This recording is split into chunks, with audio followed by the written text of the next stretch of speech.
안녕하십니까. 2021학년도 진로와 직업 분석화학 발표를 맡은 2073 한상윤입니다. 진로와 직업 분석화학 과목에서는 HPLC, GC, UVVIS, UVVIS, FTIR과 같은 여러 4가지 분석 장비의 원리와 구동 방법 등에 대해서 배운 후 이를 응용한 여러 가지 논문들을 탐구해서 본인들의 말로 재해석하는 활동 보고서를 작성하는 활동을 했습니다. 저는 HPLC와 GC 각각 한 개씩의 논문을 분석했는데요. 이 중 HPLC에 대한 하나의 논문, 하나의 보고서에 대해서 여러분들 앞에서 발표하고자 합니다. 이 논문은 영어 논문이기 때문에 제목이 영어입니다. Generating the optimal mRNA for therapy. HPLC purification eliminates immune activation and improves translation of nucleoside modified protein encoding mRNA인데요. 제목이 영어로 참 길죠. 이를 한국어로서 제가 최대한 해석해 본 결과 가공 후 mRNA로 정제한 mRNA의 체내 면역 관용 유도와 단백질 발현량 증가 효과로 이 논문은 궁극적으로 차세대 치료제로서 mRNA의 가능성을 확인하고자 하는 연구 논문입니다. 여기서 mRNA의 가공이라는 단어가 여러 번 등장하는데요. 생명과학 2에서 배우는 mRNA의 가공은 mRNA에서 인트론과 엑손 중 엑손만을 남기고 인트론을 모두 제거하는 것을 mRNA 가공이라고 배우지만 저는 여기서 여기 논문에서는 mRNA 모디피케이션이라 나오고요. 저는 이를 수정보다는 가공이 좀 더 와닿기 좋다고 생각이 되어서 mRNA 가공이라는 표현을 썼기에 이 점 유의하시기 바랍니다. 그래서 발표에 들어가기 앞서 HPLC에 대해서 알아봐야 될 것 같은데요. HPLC란 High Performance Liquid Chromatography의 약자입니다. 이는 이동상이 액체이고 고동상이 고체 또는 고체 표면을 액체로 한 이런 고동상을 가진 크로마토그래피입니다. 말이 굉장히 어려운데요. 용어만 알면 됩니다. 이동상은 모바일 페이스라고도 부르는데요. 분석 시료를 운반하는 유체입니다. 액체나 기체가 해당합니다. 고정상은 스테이셔너리 페이스로 시료를 흡착시키는 고체 또는 점성을 가진 액체, 즉 고체 위에 도포된 액체를 의미하죠.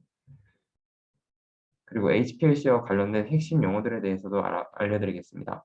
우선 정상 크로마토그래피는 극성 고정상, 비극성 이동상을 사용하는 크로마토그래피입니다. HPLC에서 많이 사용합니다. 역상 크로마토그래피는 비극성 고정상, 극성 이동상을 사용하는 크로마토그래피입니다. 이 역시 HPLC에서 많이 이용합니다. HPLC에서 가장 중요한 용어 중 하나인데요. 머무름 시간입니다. 이는 분석 시료가 고정상에 흡착되어 있는 시간을 의미합니다.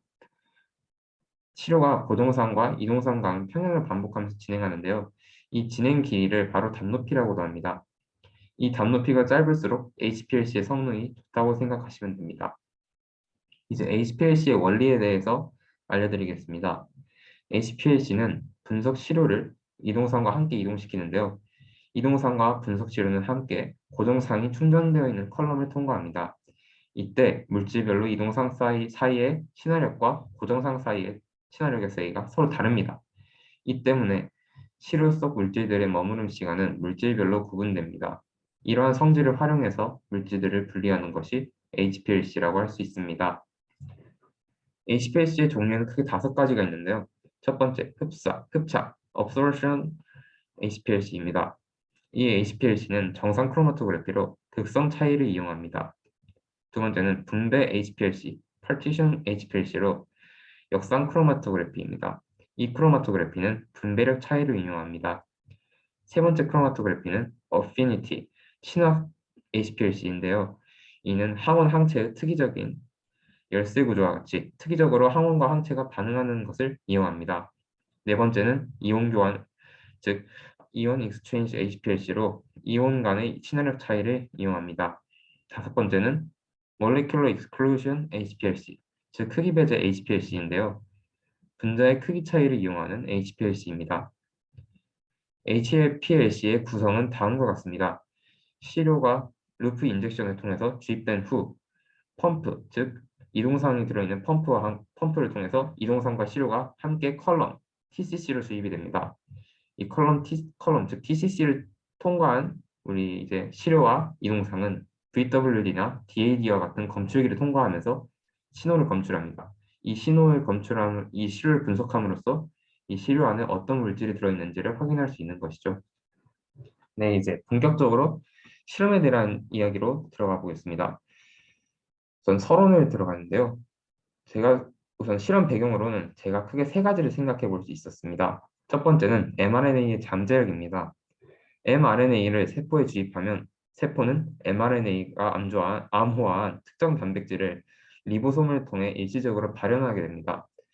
이는 의학 분야에서 엄청난 잠재력을 가지고 있는데요. 실제로 여러분들이 최근에 맞았거나 접종하셨을 수도 있고 안 하셨을 수도 있는데 mRNA 백신을 아마 접종하셨을 겁니다. 이렇게 화이자나 모더나 등의 코로나 백신 또한 mRNA의 이 같은 성질을 활용한 결과물입니다. 또한 mRNA 치료에는 mRNA 치료가 아직 활발히 이루어지진 않고 있죠. 이 이유는 바로 mRNA 치료에 과제가 있기 때문입니다. 세포는 선천적으로 외부의 비자기 mRNA를 감지해서 파괴하는 RNA 면역 체계를 갖추고 있습니다. 이 때문에 치료용 mRNA는 세포 내 RNA 센서에게 감지되지 않아야 합니다. 세 번째, RNA 정제 기술의 필요성입니다. 앞서 언급드렸다시피 체외에서 합성한 mRNA에는 dsRNA 등의 불순물이 있고 이들은 세포의 RNA 면역을 작동시킵니다. 이는 원하는 단백질, 즉 치료용 단백질 발현을 방해하기 때문에 정제 과정이 필요합니다. 기존의 RNA 정제 기술은 전기용동, 변성 아가로스 젤, 크기 배제, 크로마토그래피 등이 있는데요. 이들 각각은 모두 분명한 한계를 가지고 있습니다. 자세하게 설명드리기에는 시간이 부족하다는 점 죄송합니다. 이러한 분명한 한계를 가지고 있기 때문에 새로운 mRNA 정제 기술이 필요하고 과연 HPLC를 mRNA 정제에 활용할 수 있을지를 확인하기 위해 이 실험에 활용한 것입니다. 이 연구가 이루어진 것입니다. 네, 연구 목적은 HPLC의 정제 여부나 가공 여부가 mRNA의 단백질 발현량과 RNA 면역 활성에 어떠한 영향을 미치는지를 파악함으로써 치료용 mRNA 생산 과정에 HPLC의 활용 효용성을 평가하는 것이 바로 이 연구의 목적입니다. 이제 실험에 본격적으로 들어가기에 앞서서 실험 재료에 대해서 알려드리겠습니다. 이 연구의 논문에서는 실험 재료를 크게 비세포와 세포를 나누어 볼 수 있었는데요. 비세포 실험 재료로는 MCDB 배지입니다. MCDB 배지에는 DPE가 함유되어 있는데요. 이들에 대해서는 각자 더 궁금하시다면 인터넷으로 검색해 보시면 아주 영어로 되어 있긴 하지만 알 수 있으실 것입니다. 또는 우태 혈청입니다. 또한 우태 혈청을 사용합니다. 이 우태 혈청은 FCS라고도 활용하는데요. 다양한 생명과학 분야에서 사용하고 있는 실험 물품인 것 같습니다. 또한 소의 뇌하수체 추출물 또한 활용을 합니다. 이는 BP라고도 부르지요. 네, 이제 세포 준비물입니다. 세포 준비물로는 크게 세 가지가 있습니다. 우선 첫 번째 세포로는 293번 신장세포입니다. 인간에서 유래된 세포고요. 이 세포는 mRNA의 단백질 발현량을 측정하는 실험에 활용되었습니다. 두 번째는 인간과 쥐의 수지상 세포를 활용했습니다. 수지상 세포는 알려진 모든 종류의 RNA 센서를 가지고 있습니다. 이러한 RNA 센서에는 TLR, Toll-like receptor 등이 있는데요. 이러한 모든 종류의 RNA 센서를 발현하고 있기 때문에 mRNA가 어떠한 항RNA 면역 활성 억제 능력이 있는지, 즉 mRNA를 없애는 면역 활성을 얼마나 억제할 수 있는지 이것을 측정하는 것에 매우 유용합니다. 이 때문에 이 실험에서는 mRNA의 단백질 발현량 측정 실험, mRNA의 면역 활성 유발 실험, 면역 활성 유발 정도 측정 실험에 활용됩니다. 마지막으로 사용된 세포는 인간의 각질 세포인데요. 인간의 각질 세포와 쥐의 섬유화 세포입니다. 이들 세포는 mRNA의 세포 독성 측정 실험에 활용되었습니다. 네, 이제 본격적으로 실험 과정에 대해서 말씀드리겠습니다. 우선 실험에서는 mRNA를 가공한 것과 가공하지 않은 것을 구분하였습니다. mRNA 가공은 크게 폴리 A 테일과 RNA 캐핑 그리고 트랜스 IT가 있는데요. 이 첫 번째 폴리 A 테일은 mRNA의 3번 말단에 아데닌이 연속해서 나타나는 것으로 PBP라는 효소와 결합해서 PBP라는 단백질과 결합해서 엑소뉴클레아제, 즉 효소로부터 mRNA를 보호하는 것입니다. RNA 캐핑은 mRNA의 5번 말단에 이 두 가지 물질을 붙이는 것인데요, 부착시키는 것인데요. 이를 통해 안정성이 향상되고 mRNA가 리보솜에 인식되어 번역될 수 있게끔 합니다. 또한 마지막으로 트랜스 IT가 있는데요. 이는 mRNA의 세포 내 주입을 용이하게 합니다. 첫 번째 실험은 HPLC의 mRNA 정제 능력을 확인했고요. 두 번째 실험에서는 이 mRNA가 어떠한 면역 활성 유발 능력을 가지는지 비교하였고요. 세 번째 실험에서는 이 RNA의 단백질 발현량을 측정하고 비교했고요. 네 번째 실험에서는 이 RNA의 세포 독성을 측정하고 비교하였습니다. 네, 실험 결과는 다음과 같았습니다. 첫 번째 실험에서는 HPLC가 거의 모든 불순물을 제거한 것을 볼 수 있습니다. 두 번째 실험에서는 HPLC로 정제를 했고 이 두 가지 물질로 가공한 mRNA만이 세포에서 항RNA 면역을 일으키지 않았다는 것을 우측의 표로 통해서 확인해 볼 수 있습니다. 세 번째 실험에서는 HPLC로 정제된 mRNA가 그렇지 않은 mRNA보다 수십에서 수천 배 발현량 차이를 보인다는 것을 확인할 수 있었고요. 네 번째 실험에서는 이 두 가지 물질로 가공 또는 가공됐고 이후에 정제된 mRNA를 주입한 세포는 주입한 후 11일이 되었어도 전체 세포의 80에서 90%가 생존한 것을 알 수 있었습니다. 하지만 HPLC로 정제하지 않은 mRNA 주입 세포는 75%가량의 사멸하는 정도로 세포 독성이 상당히 강한 것을 알 수 있었습니다. 네, 여기서 이 실험에서 사용한 HPLC는 Linear Gradient Illusion입니다. 이 실험, 이 실험에서 활용한 HPLC인데요. 버퍼 A와 B의 비율을 일정 속도로 변화시키는 것입니다. 변화시키는 HPLC입니다. 네, 이 실험에서 이 HPLC의 로를 활용한 정제를 위한 버퍼 A와 B의 최적 비율은 버퍼 A와 B가 각각 35에서 45대 55에서 65의 비율을 가졌습니다. 여기서 버퍼 A는 pH가 7인 0.1몰 농도의 안축 용액이었고요. 버퍼 B는 pH 7에 똑같이 0.1몰 농도이지만 1몰 농도 완충 용액으로 두 가지 물질이 함께 사용되었습니다. 네, 이 실험의 결론입니다. 이 실험의 결론을 볼 때 결론을 도출해 보았습니다. 이 실험의 결론은 HPLC가 대부분의 불순물을 제거하는 데 성공했다는 것입니다.